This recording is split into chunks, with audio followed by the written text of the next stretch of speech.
All right, everybody, we're going to get this show started. So welcome back, and it's good to see everyone again. Thank you. I think we got a few more folks on Zoom. Irv, it's good to see you. Doug, Andrew, a lot of good folks here. All right, great. Well, yeah, we're on the new routine. So we're going to get started with our regular agenda. By regular, it's a few years since we've gone to this agenda, but anyway, here we are.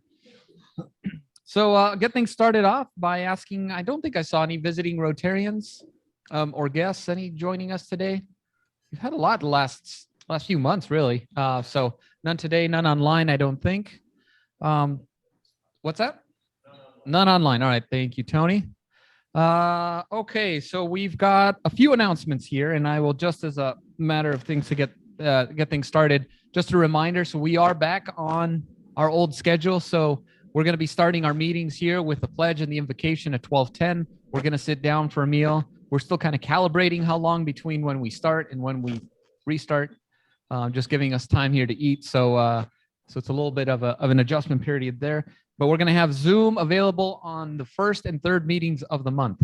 So that means that the second meeting will not have Zoom. It'll just be us here in person. So I hope to see some of you next week.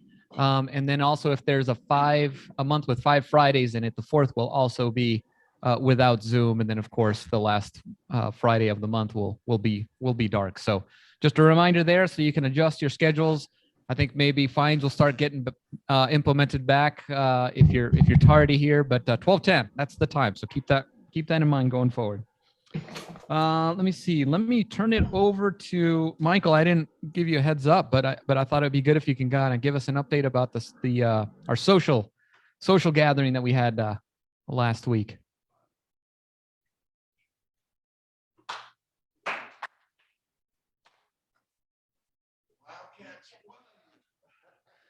I wanted to thank everybody for coming out. We had a small group, but a good time. Bobby D was buying beers. Hot dogs were consumed. And Matt, how far did you drive to get to the game, Matt? Yeah. Yeah, you did. Rocky Point straight to the game. And a few of us, like me and Andy, managed to catch these.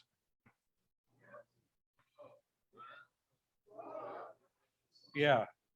So if you would have come, you had that chance to catch one of these in the stands. And we hope to see you guys out there next time.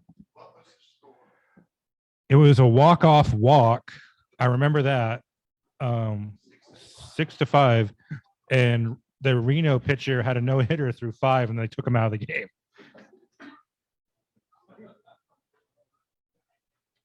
Yeah, so it was a good gathering. Michael, thank you for putting that together. I won't mention the E6 that you had on the second T-shirt, but yeah. Oh, it was an assist. It was an assist. All right, wrong sport, but the spirit is still there. So yeah, we had a good time. It was a good win. Good guys won, and yeah, I guess we're not going to have one this month, right? Because we're going to have some changing. Oh no, that's right. With this. Yeah, we've got a few year-end things here, so that's our last one. So maybe we'll have another social gathering starting in the new year for Andy. So stay tuned for that. Let me see here. I'm going to ask Bobby D, the doer of all things, if you could give us a few updates on service projects and then also on our mini grants, please.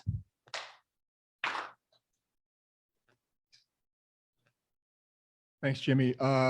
Let's start with the mini grants.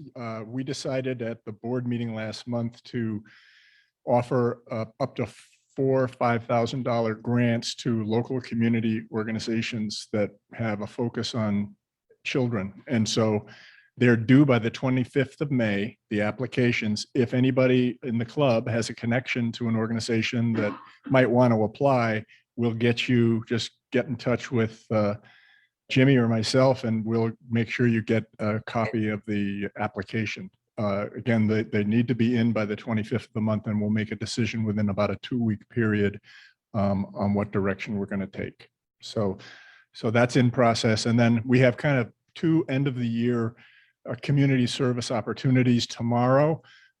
We have, we'll be putting together emergency food packages at the Community Food Bank of Southern Arizona on South Country Club from 8:45 until noon. We could use a couple more volunteers. So if you're available and if food insecurity, is something you care about, this is a nice way to, volunteer with your fellow Rotarians. And then something that came up literally in the last week, you may recall the letter carriers have a thing where they come and drop the mail off, and then they pick up donations at your mailbox. So if you leave next Saturday, the 14th of May, if you leave cans out at your mailbox, your local letter carrier picks it up and takes it back to the postal facility that they're from.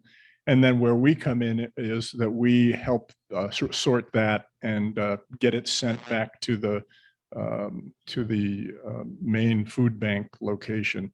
So we are working, we have our Interact Club at Tucson High School, who are our liaison, Deborah Dimmitt, who is a Rotarian at the Keno Club and an English teacher at Tucson High, and 4 of her interactors are going to be there. So we have 5.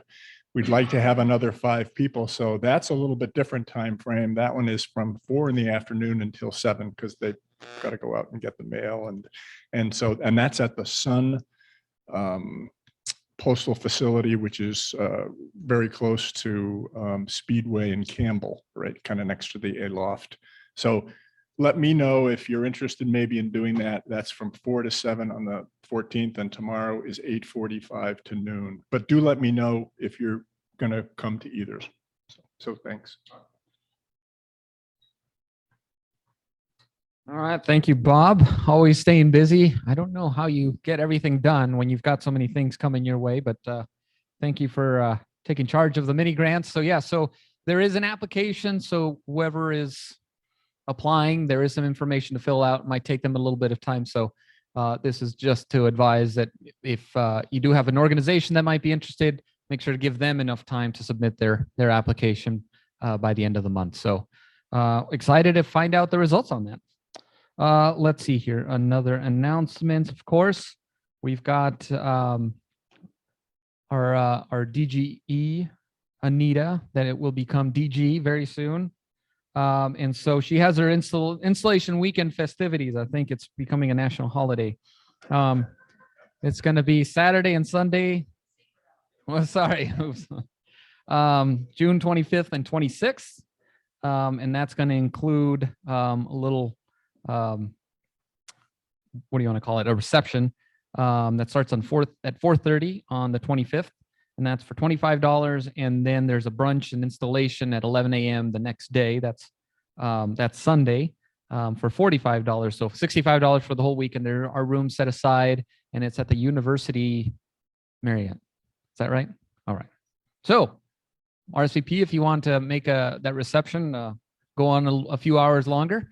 But yeah, we're excited to honor our fellow member here. So let me see. I guess where I'll start is, so we're switching here, right? So remember, it's Sergeant and then we do the Queen? I'm trying to jog my memory as to how it went. Say again? Queen first. Okay. All right, great. So then I'm going to, well, Barbara, I think you had a global grant update for us as well. And I think with some AV assistance from these guys.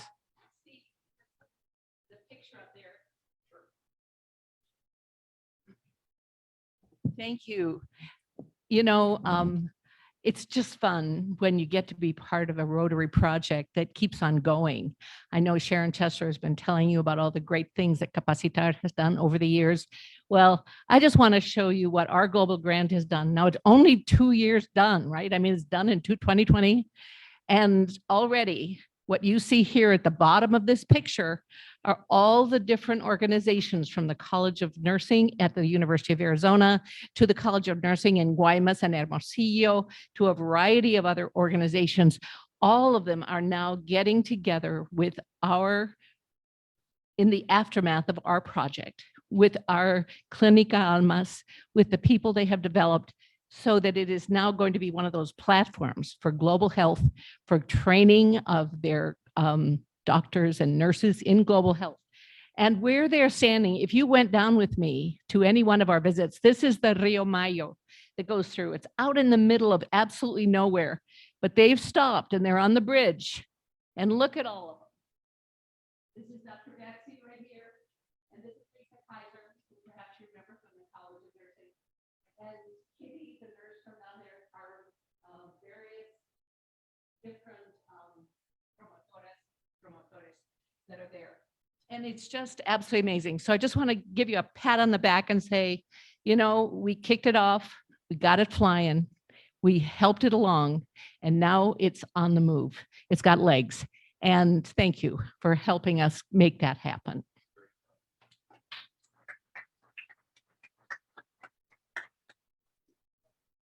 No, well, thank you, Barbara, for taking charge of that, and yeah, for everything you've done for this project. That obviously is going to be doing a lot of good. So thank you for representing the club and Rotary so well on that. Let me see. I think the last announcement, we'll hold that for Sergeant. So I guess what I will do now is call on Bobby D. Are you doing the Queen? Gotcha. Okay. So then I'll just jump into sergeant duties. And so I made a few calls preparing for this week and schedule conflicts and stuff like that. And so which makes me happy because that means I get to be the sergeant. And I was really happy to hear Tom say, as we sat down, asking Gail if she'd gone anywhere because he'd just gone on a trip and he was trying to sleuth out if she was the sergeant because I think he knew what was coming. But we'll hold off on that for now. What I wanted to kind of get into is earlier this week, there was a bit of a fire drill. Unfortunately, it was a bit literal. We had a few people reach out to our members. I know Barbara got some calls and Sharon. And so some of you might have seen on the local news that there was a playground over at Jacobs Park that had been vandalized. And unfortunately, it was pretty extensive, the damage. So they took the whole playground. It looks like they doused it in fire, lit it, or doused it in gas and then lit it and obviously melted. And so for those of you maybe not familiar with that, that is near to our Milagro Park, which was a project that we as a club did several years ago. And so there was a lot of panic, understandably, because we had raised quite a bit of money for that. And so thankfully we had some detectives that went down. Sharon went down to the park. Tony went down to the park.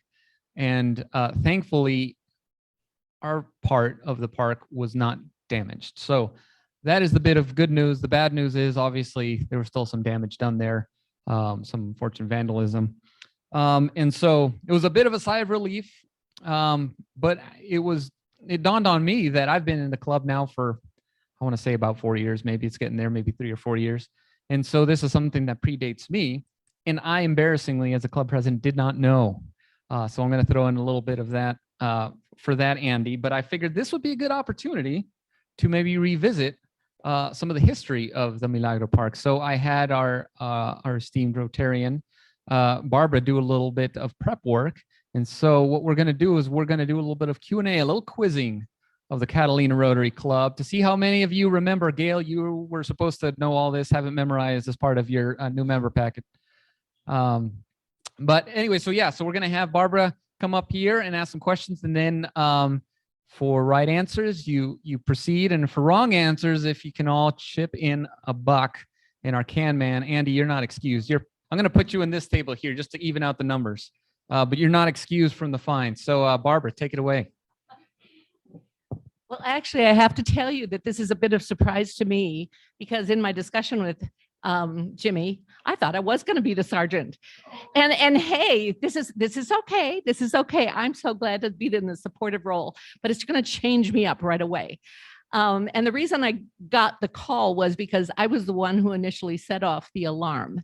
And if you ever call people in this club and alarm them about something like this, that your park is on fire, you get all the way to the top right away. You get the bank taking time off, you get all kinds of stuff. So here's my sheet. And I was going to go around, but Jimmy, I was going to do it differently.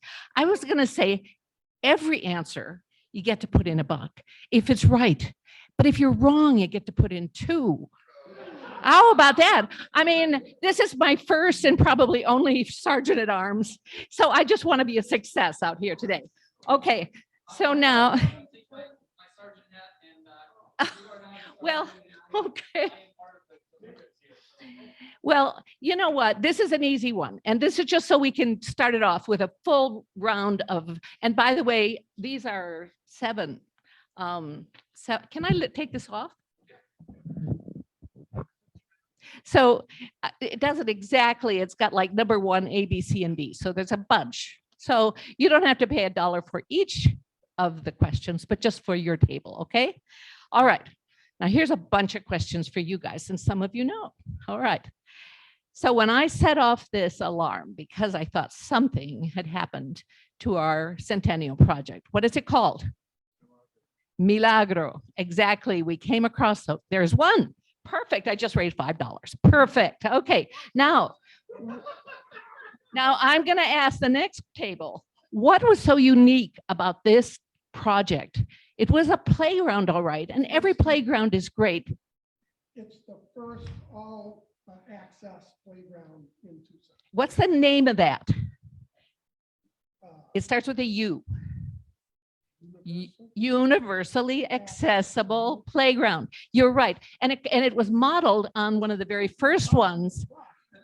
It is. And all of you, by the way, sorry, that's another 5. Okay. But we did not invent this. This is a concept that came about from Boundless Playgrounds. And they have an amazing series of playgrounds like this in California and other places. If you're ever in Griffith Park near LA, there's a place called Shane's Inspiration. And it was a playground that they built there for him. Okay.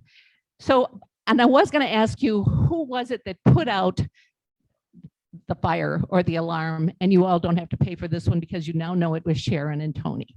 Thank you for running over there and finding out that our park had not burned down. Sharon is literally walking across the park and she's saying, I don't see the fire. Where is it? I see the swings. They're okay. The floor is okay. But wait, I don't see the fire. Where's the fire? And finally she says, I see it. It's gone. Anyway, so here we go. Now we're going to go back to this back table. Matt, Frank, you guys should remember, when was the planning for Milagro started?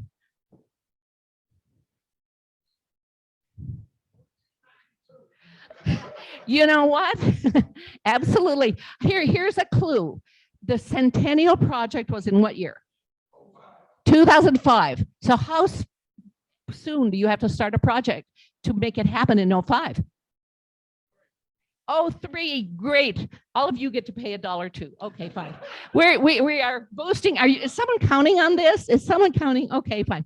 Now, here's a question, and it's back to this table. How many phases were in this playground? How many phases? Did we all do it all at once, or did we do it in pieces?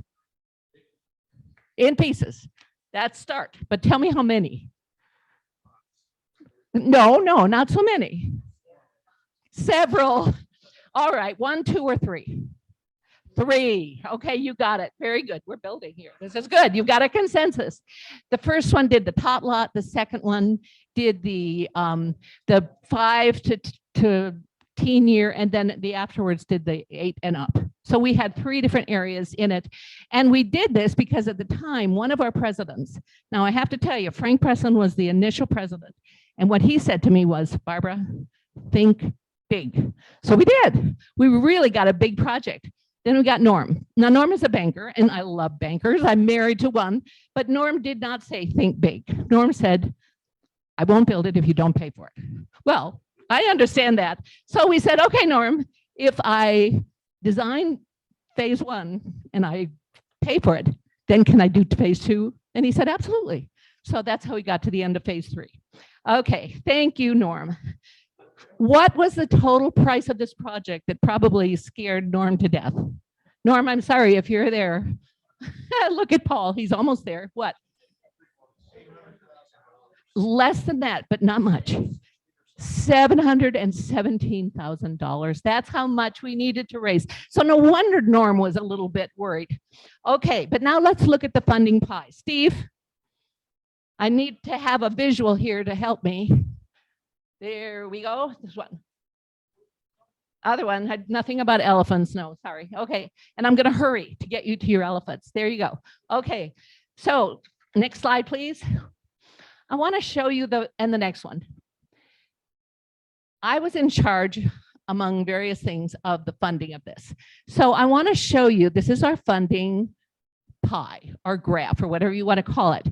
So the first thing is, I want you to look at this, and I want you to look at this. These are the numbers that people paid: 119,000, 209, 72,000, et cetera.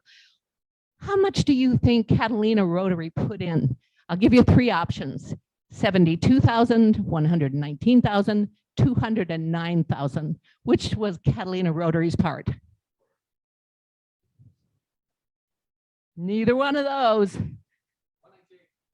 119, you got it. Okay, 119, here we go. This is us. Congratulations, you guys. You just did an amazing amount. Now, who did give us this 209,001? Who gave us that? The county, but was it the county's money? No, no, we actually do know. We actually do know, because I didn't tell you, it's Pima County's CDBG. Community Development Block Grant, okay? And that's federal pass-through funds. So we actually wrote to this with Miracle Manor, and we got it together. So that's the thing. Okay, now, this guy, they gave us a little, kinda, although it's still $72,000. Where do you think that pot of money came from? No one person, and you know it's not the county, and you know it's not Catalina Rotary. So what kind? No, it's not the city. This is where almost everybody says you should go to get grant money. Every time people want me to raise money, they say, why don't you go and talk to the Ford Foundation? How about if you talk to Alcoa? Well, that's what this is. When you go and you put together things like the Alcoa Foundation, which is a corporate entity, and then you put together something like the Stalker Foundation or the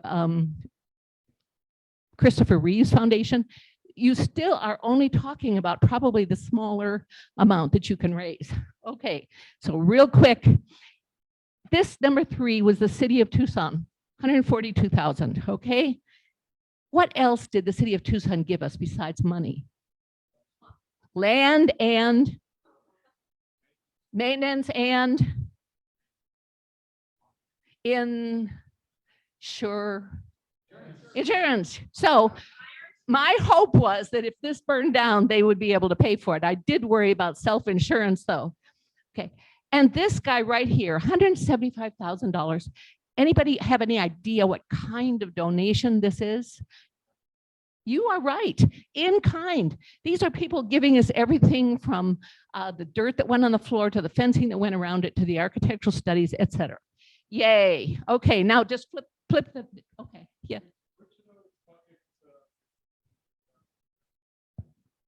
That actually went into our here because it was a grant. Yeah, this is part of our 119,000 because we matched that, by the way. And this is our next question. Thank you so much. By the way, this is just a review slide. Did you flip it for me, Steve? I want the next one.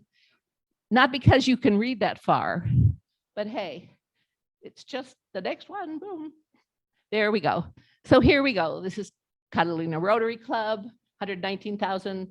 Corporate and foundation grants, 72,000, city of Tucson, 142,000 plus, in kind, 175,000, and from the Pima County Fed, $209,001. You can believe this, but that's the way the math worked. And Alan Colwyn from the county looked at me and says, I know where that $1 went to. Anyway, the last thing that I'm going to ask here is, we had a funding partner that was international when we did this, and it came in the form of a Rotary grant that Tony alludes to. In fact, Tony was a big part of writing that grant. Was it Mexico, Canada, South Africa, or Australia? You say South Africa. Any other votes? South Africa, that's 2. How many agree? All right, you got it. South Africa did. And since I know everybody in your heart of heart knew it was South Africa, you can all put in another $1. Okay, very good. Thank you so much. Anyway, there you go. Congratulations, you guys. It didn't burn down. The only thing that turned out to have really a lot of wear on it when we did look at it was the top turf that we put down on the ground. And you can understand why 15 years plus of walking, but the slides are great. The swings are great. It is in good condition. We should revisit this. Anyway, thank you. All right. Well, Barbara, thank you so much. Round of applause for our sergeant there. And I pulled out $1. I'm embarrassed to lack in communication skills there, Barbara. So sorry for the cross wires. But if Tony wants to thank my clumsiness with the communication by avoiding some fines, if you want to chip in there, that would work too. So hopefully your Montana trip was good. But we are again adjusting to the new schedule. So I'm going to move right along to is the Queen ready to go? Imminent. All right. Well, then maybe we can come back to that at the end. It doesn't take very long. All right, great. Well, we've got today's a special treat because we have one of our own that's going to be our speaker presenting a program today. And so I want to welcome to the podium Dorice. Dorice is as a way of an introduction. We all know Dorice, but some of you might not know that Dorice was born in Toronto, but has lived in Michigan, New York, and in Colorado. You forgot Arizona here, Dorice, but we'll let that one slide. Her husband and Rob and her have 3 kids, 2 daughters and 1 son. And she has, this part I didn't know, is a master's in nursing as well as a master's in anthropology. And so that would explain today's program that Dorice is going to tell us about the Cambodian refugee camp, if I'm not mistaken there. So if we can all welcome Dorice to the microphone, please.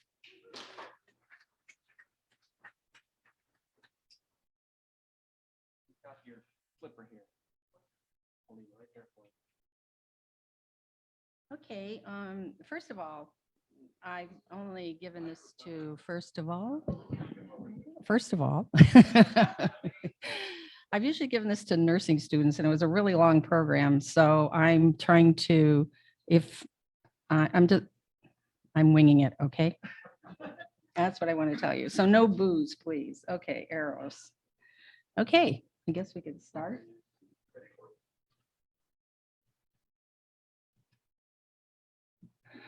Okay, oh, the slides are on the left too. Okay. Oh, okay. This is called When the Elephants Fight, the Ants Die. And that's a Cambodian expression, which means when you have big countries fighting, it's the little people that are stomped on. Okay. And it's not moving because why?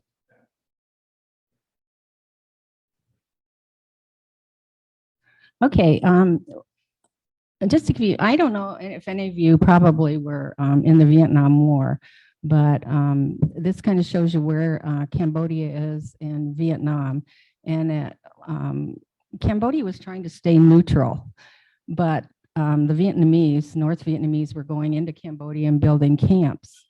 And in those, then we started bombing the camps in Cambodia. So the people were fleeing from that area, but also we put in a puppet government that fell in Phnom Penh, and that's when they're all rushing off to leave the war zone. And a man by the name of Pol Pot, who was educated in France, I don't know if you've heard of the killing fields, but he came in and wanted to turn it into a communist country. So he went in and took over Phnom Penh and started, if you had smooth fingers, or if you wore glasses, or if you worked for the government, you were just slaughtered.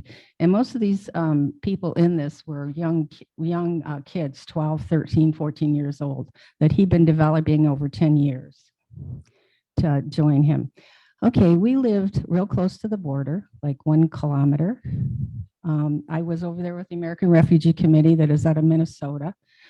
It was volunteer, and we got $600 a month. Okay, this is just showing us going into the camp. This is a rice field in Thailand. We had to cross over the border every day in these trucks, and we had to get permission to take anything into the camp. So all these pictures were taken in a couple of days.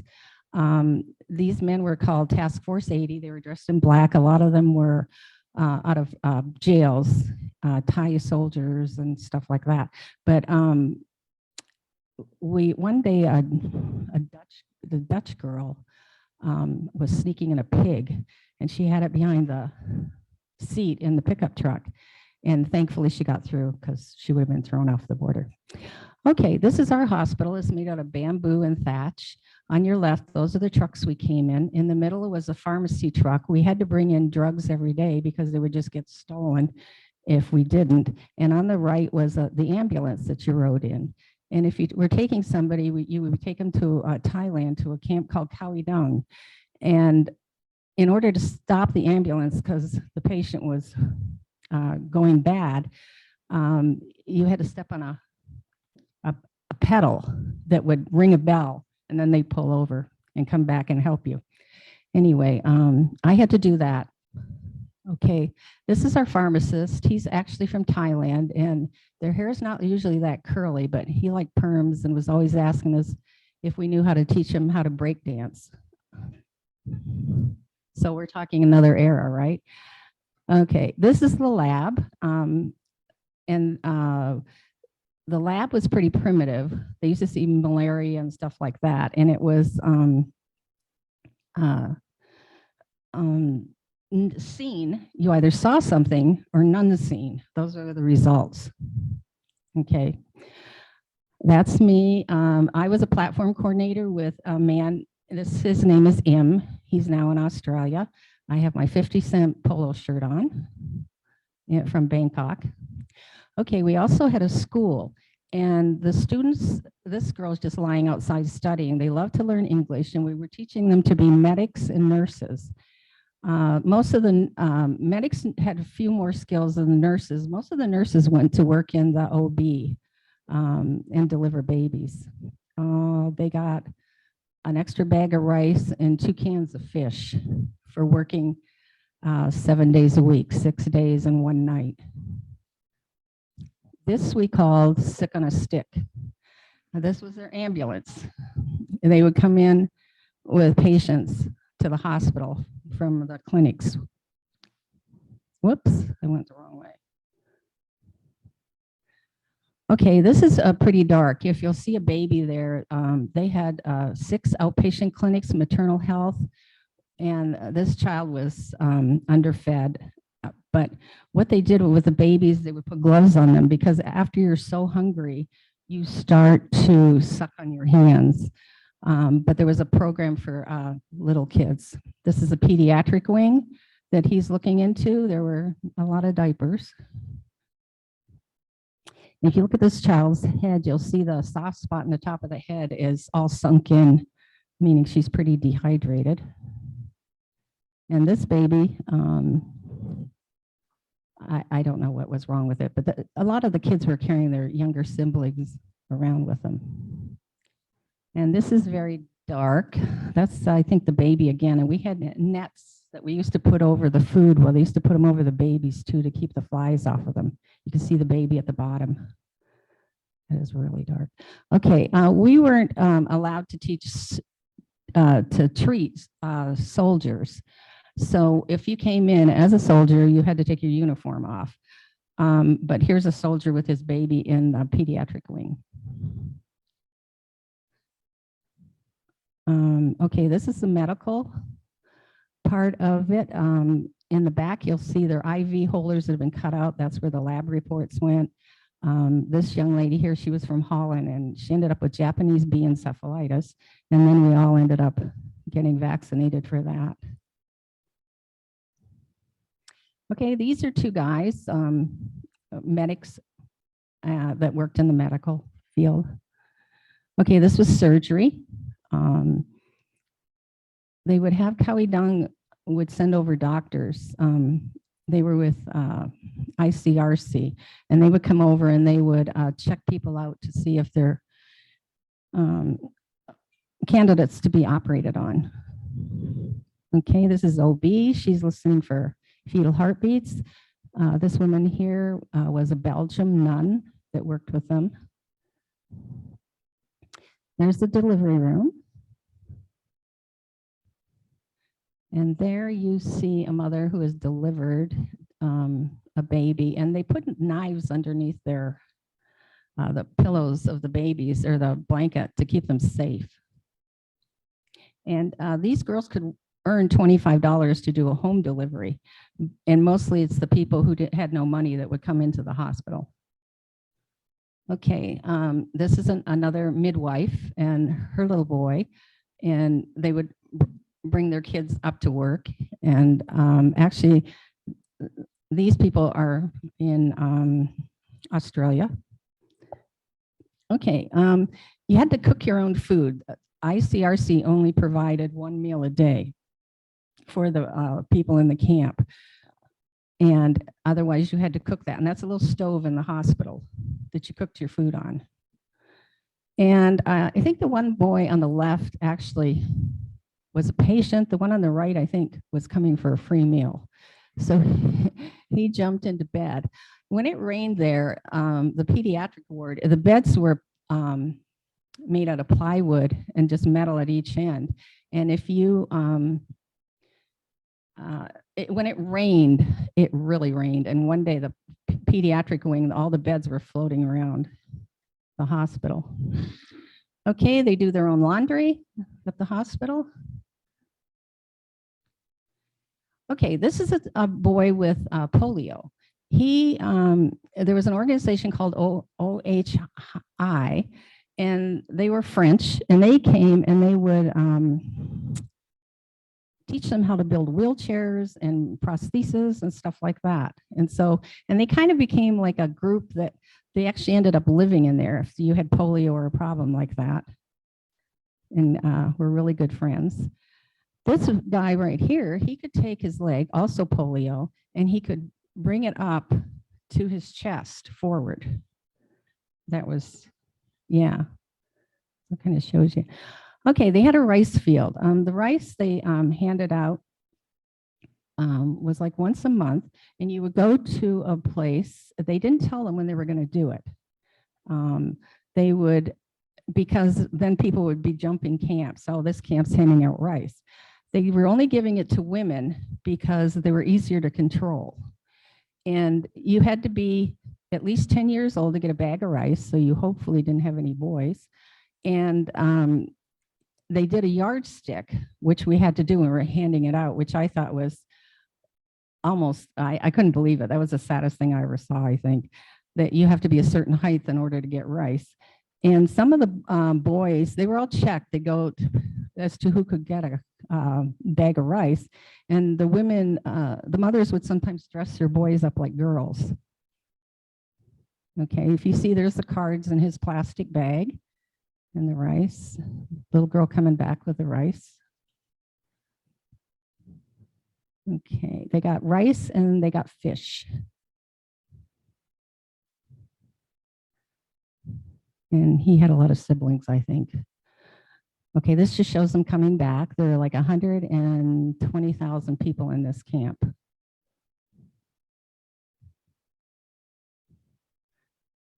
And there they are going back to where they live.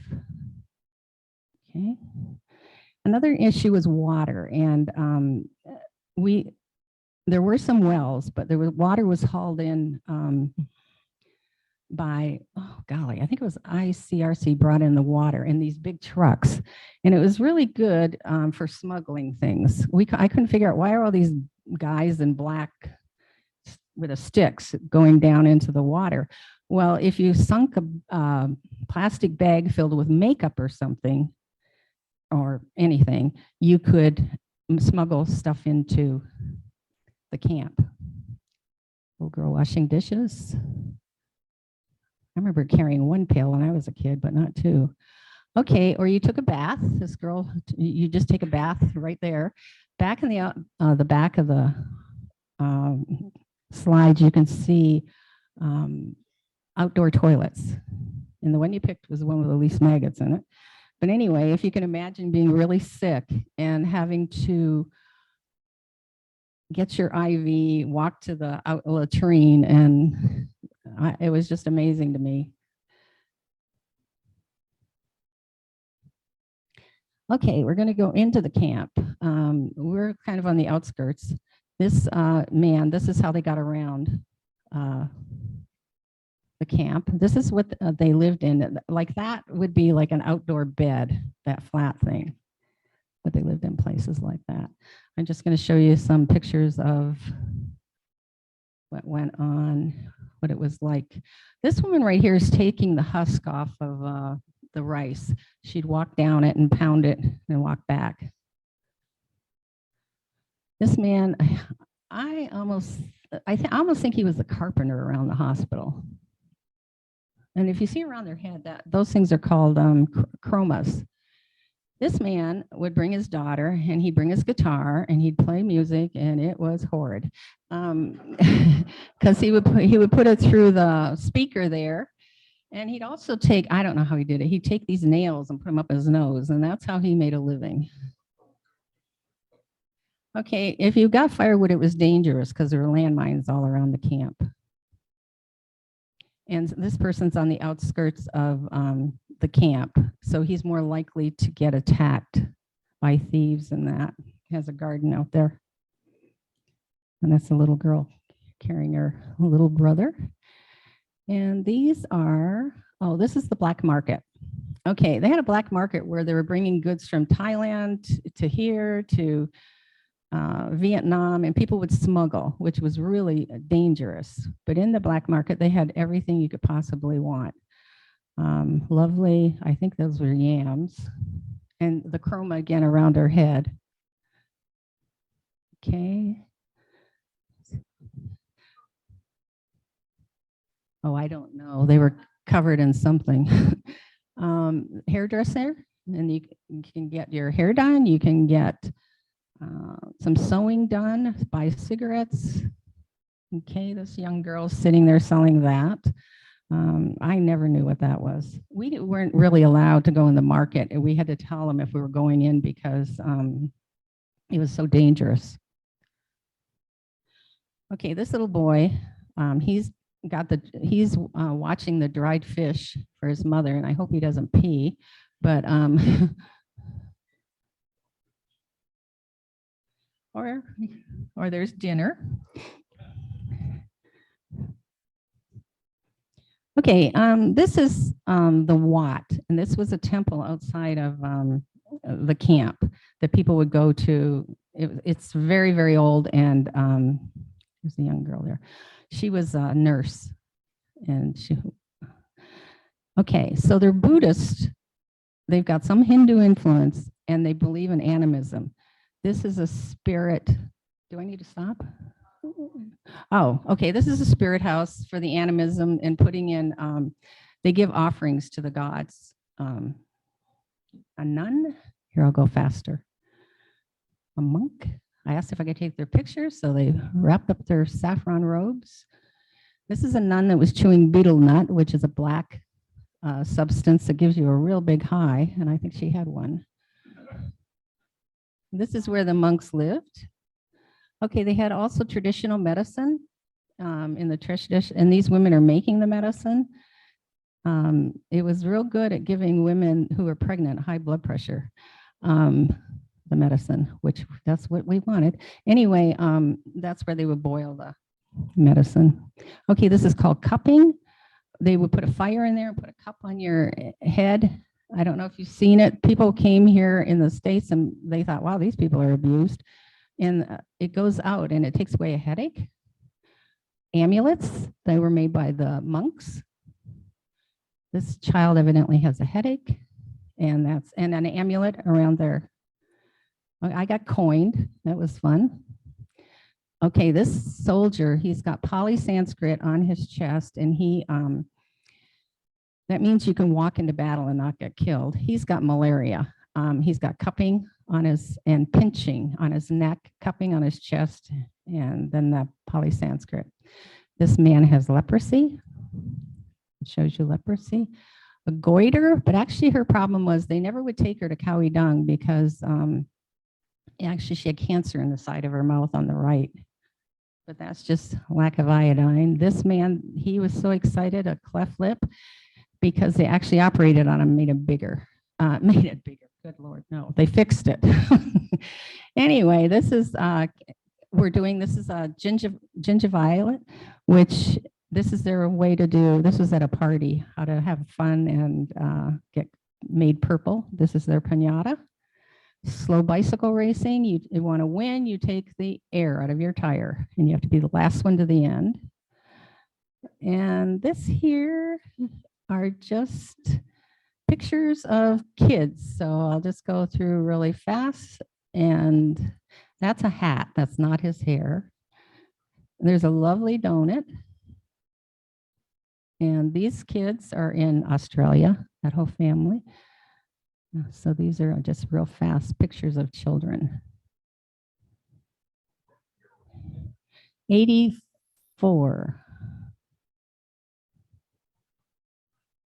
He had a camp. He was at another camp. See, there was all these factions trying to win the country back from Vietnam. She's in Australia. Okay, and when it rains, it rains. And maybe Dorice, as you're going through the pictures, maybe we can ask. How's the idea there, Dick? So no, is that it? Yeah, I went fast. Oh, okay. All right. Well, sorry, I didn't mean to rush you. Obviously, there's a lot to take in here. And so I'd like to open it up for some questions, and maybe I can lead it off. If do you think you could show us what breakdancing move you showed that gentleman? What breakdancing move did you later after? Oh, okay, all right. Anybody have any questions? Andy? How long were you there? How long were you there? Was we were in the camp for 9 months. They tell you that you need to leave, otherwise you get squirrely. So we left after 9 months, and that's why I'm squirrely. And stayed in Asia, but Christmas Day, a snake came into the hospital, and they believe that if a snake or any kind of an animal comes wandering into a building, that it's bad. And the Vietnamese attacked the camp on Christmas Day. And then they had to flee into Thailand, and then they ended up in Site 2. We had radios, and if number 1 was stand by your radio, number 2 was get ready to pack up, and number 3 was get out of camp, and number 4 was go jump in a ditch or something, or find a place to hide. Yeah, didn't happen very often, but when you'd hear shelling, they were always shelling in the background. So Dorice, how did you get involved with this organization and your decision? Sorry, I'm back here. Oh, hi. That's me. Yeah. How did you get involved, and what made you want to do this? Well, I've always wanted to work overseas, and actually it was kind of funny because you think if you have the medical experience, they're going to take you, but they really want people that have worked in situations, because you're adjusting the whole time you're over there. So we got a hold of American Refugee Committee, and they were out of Minneapolis, and they had an organization over there that we worked for. And there was all different things. There was ICRC was over there, UNBRO, Border Relief. The food came from the Catholic Social Services. Yeah. And so how would you overall summarize your experience there? Oh, I personally think it was the most incredible experience of my life. I mean, made me realize as you're galloping in on your white horse that you may be coming out with your tail between your legs. There was a lot to learn, not trespassing on their culture and things like that. But anyway. Any questions? Any other questions? Oh, Bobby D. Sorry if I missed it, but where exactly were you in relation to Vietnam and the capital? And were you rural? Yeah, it's a rural. They're right up against the border, a border of Thailand. And we lived in a little town called Aranya Pratet, and we would go in every morning at 7, and we worked 6 days a week, and then came out at night because you don't want to kill an American. But So they let us out and they attack at night. All right. Any other questions? Any on Zoom? Because if not, sounds like a fine. I think it's the Queen answering us. All right. Well, Dorice, thank you so much. Let's you're please welcome. give Dorice a round of applause. Sorry,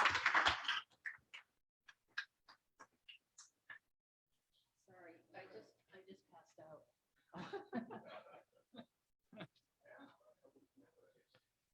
All right. Yeah, I think a lot of us were taken aback. I don't think I had any idea, Dorice. So that was pretty amazing. So thank you so much for sharing with us.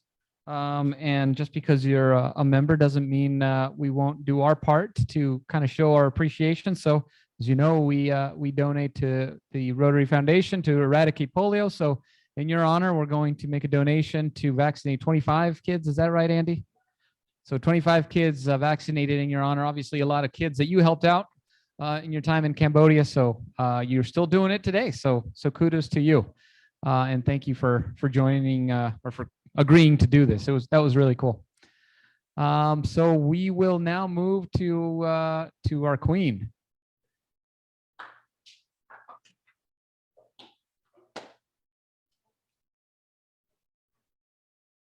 So we are down to 29 cards, starting with 52, and we are up to $2,900. So we're doing very well on both in-person and online sales. There's one small issue today, and that is I won. So four-way test. So I'm going to have to go to the DGE.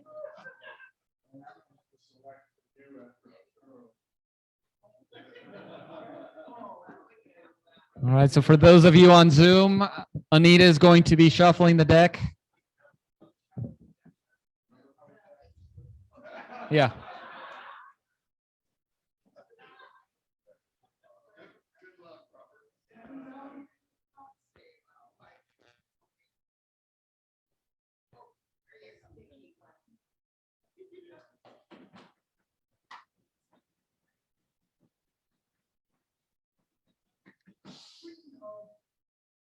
Oh my goodness. We all got nervous there. So the Queen of Spades was pulled for those of you on Zoom. Well, I'm sorry to hear that, Bobby D. I really would have been a little bit awkward, but you know, what can you do? I'm just glad that you weren't able to coordinate in all that time the 60-40 split you had arranged with Anita and weren't able to do the shuffling correctly there. So it works in our favor. There's still hope yet, Andy. Maybe one day.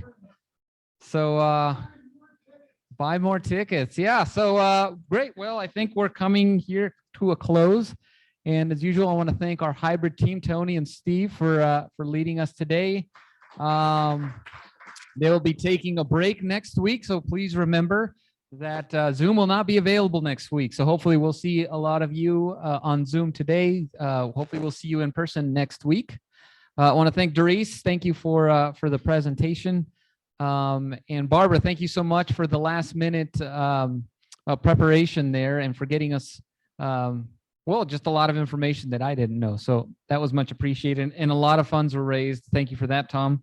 And so I think that's going to close it for today. Unless anything else for the good of the cause. Oh, yes, Anita, please. Get you a microphone here. I just didn't know how many of you were aware. I think some of you were aware that Liz Cohn yeah, I mean, she is Miss Rotary and that she had been ill. And this past week, she passed away. And we're just all pretty devastated. I mean, she really supported the last, I guess, 9 district governors and the district. And she was there as the admin for the district for the last 14 years. And so we'll miss her smile and her energy and enthusiasm. And a memorial will be, the family's planning something in June. And her club is establishing a scholarship in her name that will be awarded annually to a student at the U of A, because she also was the sponsor of, one of the sponsors of the U of A Rotary. club. So, but I wanted to let you know in case some of you knew she was ill, but didn't know that she had passed away. So Tucson's Sunrise. Yeah. Thank you. Oh, well, thank you for that, Anita. Thank you. I had not seen that, but I know in my short time kind of involved with the district, she was instrumental for the success of the district and everything she did. She was a hoot. She was really great. So that's a bit devastating, but thank you.